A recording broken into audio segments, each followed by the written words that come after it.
it really isn't that cool to produce video. You don't see the founders of Dropbox, Airbnb. You never saw Steve Jobs even tweeting much. And I think you're one of the few people that's really come from that world and really got content. And I'm wondering what was the impetus for that, and what are the benefits that you're seeing from this? Are you looking to monetize? Are you looking to build a personal brand, like as an angel investor? Like what's the end game? Cool. Can you guys all do me a favor? I've seen somebody just on stage once. Can we all? I want us to. It's called spirit fingers. We're gonna clap and say, what does he do? Yeah, thanks, Clay. Clap and then go like this. All right, seriously, you guys gotta play along. We're gonna play along. Spirit fingers. We're gonna give it to Clay. All right. So 1, 2, 3. Thanks, Clay. Thanks, Clay. Woo! Figure if I do that for him and everybody else, the lineup's just gonna go through the doors. You know, initially it was really to just give back and share. You know, it's kind of why I've always tweeted and kind of blogged and did that. And I mean, selfishly, it was to help my companies get more exposure. My last company was called Clarity, so it was a marketplace for entrepreneurs. So the more I spoke, the more I talked, it was really about customers. What happened was probably July, so I don't know, you know, a few months ago, was I was doing all these videos and building my email list, and like, this is how ghetto my approach is. My email comes from dan.martell@gmail.com. Like, it's not even like my domain. Like, and everybody's like, hey, do you know Gmail says it's a phishing alert? I'm like, yeah, that's cool. So like, people would reply to me all the time. And in July, I just realized I had so many people asking me for advice and wanting me involved in their business. I decided, again, time is, like, if you haven't caught that, time is my most precious resource. And that's what I didn't want to do, start another company. I really wanted to be present for my kids and kind of be active for them. So I launched a group coaching program. So that's how I monetize it today. Initially, that wasn't the plan. And really, I think when I talked to a lot of folks that just started creating content, like last night, Pat and I were talking about SPI, and he has never launched a product on SPI. And I was like, wow, that's amazing. Like, he's just really, truly for free and for the content. But I also had to ask myself, am I really serving and having the impact that I wanted to have? Like, it's one thing about producing content and having that out there for the world, but if I can jump on a call or webinar every 2 weeks and really go deep with a few entrepreneurs over the next 6 months, that might actually be a deeper level of legacy.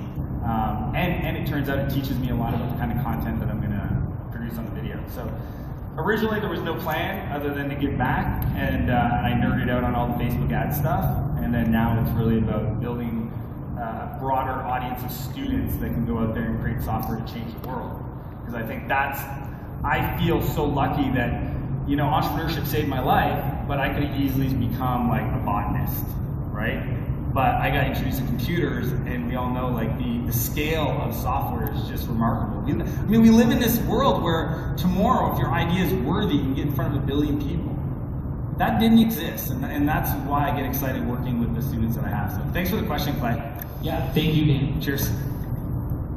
So my question is, if you had to do it over, what would you do, like, in all of your pre-existing businesses, what's the one thing that you learned with each one? Yeah, your name is?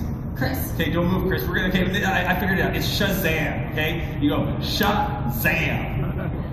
All right? Chris, one side.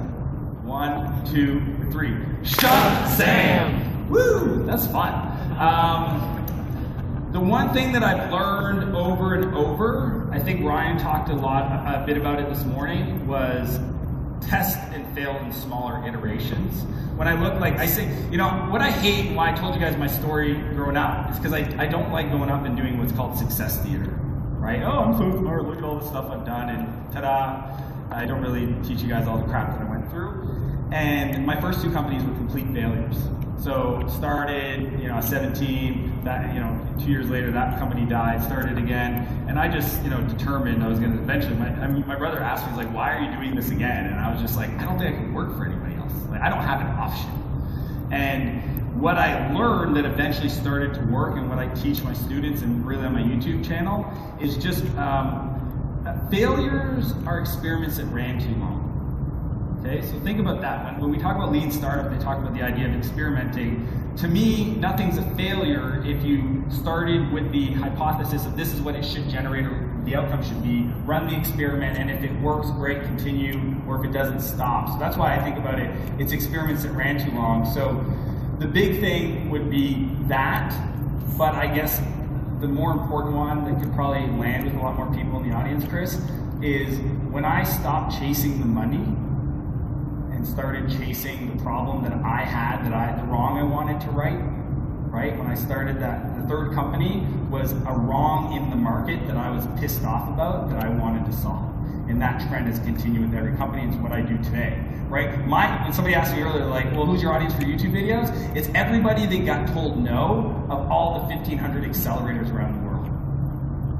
Who are they to decide if they should get access to that content, that information? That was the wrong that I'm writing every day when I get in the studio and publish my videos. So I think that one, if you start with that base and that foundation starting your company, it's going to allow you to have that determination, passion, and why to get through those days that we all get as entrepreneurs. Thanks for that question, Chris. Thank you. Appreciate it. Hi, my name is Nisha, and I am kind of pissed off about the situation in the foster care system. So 1 in 4 of those who age out end up homeless. So what advice would you have for me? Because I'm having trouble translate my anger into action. So I would love to hear what you have to say about that. All right, thanks for the question. Everybody, ready with me? 1, 2, 3. Shazam! Great question, Nisha. What I would do, and it's kind of my approach to building companies, is just start with one foster kid, right? Start with one customer. Start with, I think sometimes because our vision, the problem is so big and we're so angry, we go, I'm gonna fix this at the biggest level possible, but it's paralyzing because you're like, the next morning, I call it uninformed optimism, right? You don't know any better, and you're like, oh yeah, and then we can do this, and you're like maybe drinking with your buddies, and you're like, oh yeah, and then after we'll do this, and it's like awesome, and everything would just work. And then the next morning you wake up and you're like, ooh, that would be hard. It's called informed pessimism, usually what happens. So you switch. And my philosophy is, if I just write down today, Nisha, if you just wrote down today, what's the thing I can do this week to just start righting that wrong? And get that snowball going. It's funny how people say the best way to eat an elephant is one bite at a time. It truly is that. Have the vision. Know that you want to solve this for the world, and if you never accomplish it, who cares? It was worth the journey. But start today with the first step. And it's surprising once you get going and the momentum builds, how much you can get done in 3 years, 5 years, and a decade. I've built 3 companies in 10 years. And it blows my mind just the amount of the compound effect that gets going once you start going. Thanks for that, Nisha.